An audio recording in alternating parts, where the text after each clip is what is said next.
جب شیاطین جکڑ لیے جاتے ہیں۔ حضرت ابو ہریرہ رضی اللہ عنہ سے روایت ہے کہ رسول اللہ صلی اللہ علیہ وآلہ وسلم نے فرمایا، جب رمضان کی پہلی رات آتی ہے تو شیطان اور سرکش جن قید کر لیے جاتے ہیں، دوزخ کے دروازے بند کر دیے جاتے ہیں، اس کا کوئی دروازہ نہیں کھولا جاتا۔ آواز دینے والا پکارتا ہے، اے خیر کے طلب کرنے والے متوجہ ہو، اور اے شر کے طلب کرنے والے، اور اللہ کے لیے آگ سے آزاد ہونے والے ہیں۔ ہر رات ہوتا ہے۔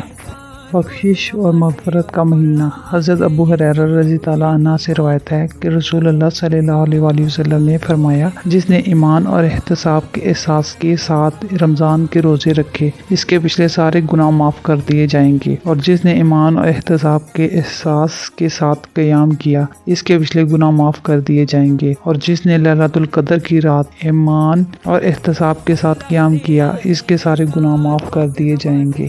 روزہ اور قرآن مجید شفاعت کریں گے۔ حضرت عبداللہ بن عمر رضی اللہ عنہ سے روایت ہے کہ رسول اللہ صلی اللہ علیہ وآلہ وسلم نے فرمایا، روزے اور قرآن دونوں بندے کی شفاعت کریں گے۔ روزے کہیں گے کہ اے رب، بے شک میں نے اس کو ان کے وقت کھانے اور شہوت سے روکا، اس کے بارے میں میری شفاعت کر۔ اور قرآن مجید کہے گا، میں نے اس کو رات کے وقت ہونے سے روکا، تو اس کے معاملے میں میری شفاعت قبول کر۔ چنانچہ دونوں اس کی شفاعت کریں گے۔